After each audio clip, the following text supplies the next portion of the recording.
Hi guys! Magandang gabi yo! Welcome back po dito sa Gandara SRU channel for showbiz update. Andito na naman nga po akong muli, nagbabalik ang nagmamaganda po ninyo kachismosong Kim Pao upang magatid sa inyo ng latest update and fresh happenings patungkol kay Kim Chiu and Paolo Avellino. And para nga sa gabing ito, ang pag-uusapan natin ay ang pagiging Mia na naman ni Paolo Avellino today. As in, Mia missing in action. So, matulong pong pinag-uusapan ngayon ang pangalan ni Paulo Avellino. And kung makakapasok po sa trending list, for sure, magugulantang po ang mga stalker sa pinag-uusapan po ng mga Kim Pao fans. Anyway, sa mga hindi pa po nakasubscribe dito sa ating channel, bago po natin ito simulan, ang ating update ngayong gabing ito, maaari lamang napindutin po ninyo ang subscribe button at notification bell para maging updated po kayo at ma-notify tuwing may bago tayong chika at balita hinggil sa Kim Pao. Basta po may kinalaman kay Kim and Paolo Avellino, sagot na natin yan. So, simulan nga po natin ngayong gabing ito ang ating update sa pasasalamat ni Kim Chiu sa mga fans na talaga naman pong sumuporta sa kanya at katunayan ay trending ang hashtag Tanduay Calendar Girl 2025 nationwide and number 2 pa po ito sa trending list. Grabihan, ganyan po kamahal ng mga tao, ng netizens, ng mga fans si Kim Chiu. Kaya naman hanggang sa ibang bansa, pinag-uusapan po si Kim Chiu, nagiging highlight po ng balita po ng mga taga-ibang bansa. 'Di ba? Ibang country. Grabihan pang-international talaga to si Kim Chiu eh.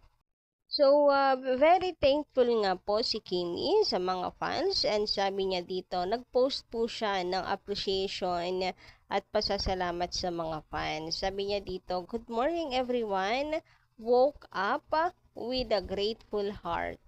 Ilang gabi din akong kinakabahan at hindi mapakali for the lunch ng at Tanduay. So, totoo pala talaga na kulang sa tulog tong si Kim Chiu. Kasi bukod po sa mga dami niyang ginagawa, yung isip niya hindi rin po mapakali sa sobrang kaba.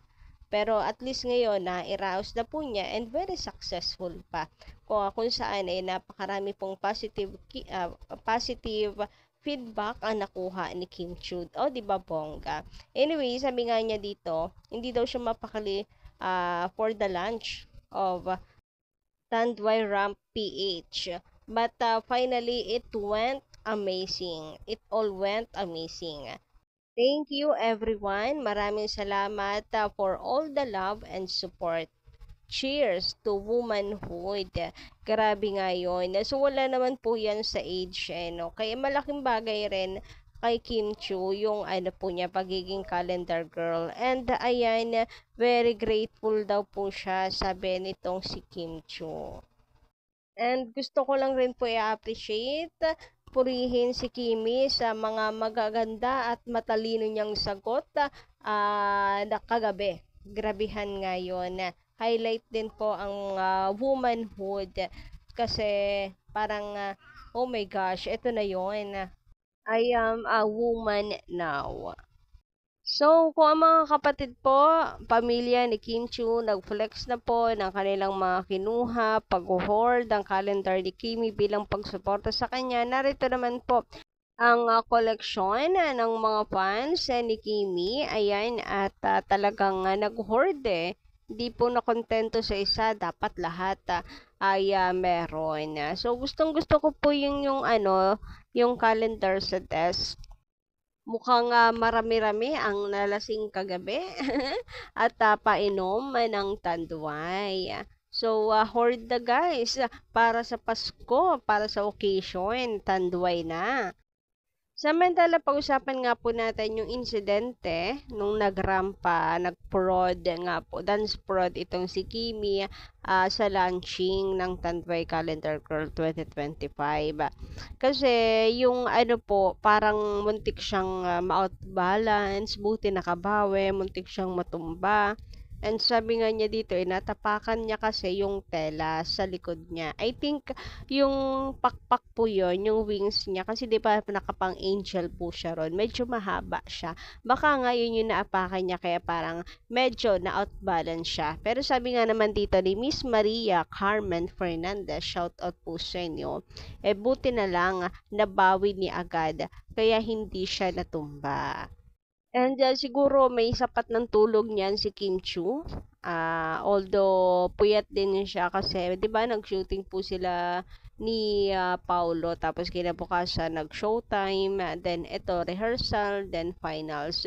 Maka naman po may kahit 6 hours na tulog si Kimi, kasi kung puyat na puyat po siya 2 hours lang, ano po, ma-outbalance at ma-outbalance siya kasi mahihilo po siya noon. Pero buti na lang talaga. Kaya Kimi, napaka-importante ng sapat na tulog.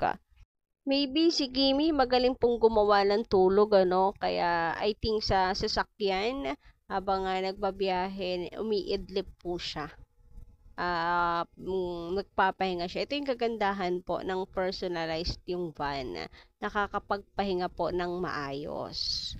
Kaya kapag kaganyan, kapag maraming ganap, talagang napaka-importante po, ang laking bagay nung van ni Kimi, kasi doon po siya nakakapagpahinga, parang natutulog siya doon.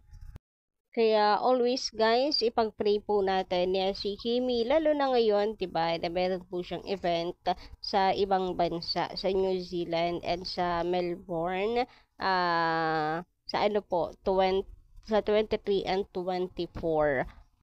Samantala, nakakatawa naman guys, ito pong tawag dito, host po doon sa event ng Tanduay. Kasi ang mga Kim Pao supporters parang hindi na natutulog. Yung notifs daw po niya, sabog na, ang dami. Parang pati siya damay, hindi na rin makatulog. Ang dami, grabihan ngayon. Pero in a positive way naman po ito. Kumbaga, papuri kay Kim kasi grabe yung supporters. Talagang sobrang mahal na mahal si Kim Chu. Sabi nga dito, sana matulog na ang Kim Pao supporters. Yung notifs ko po, please.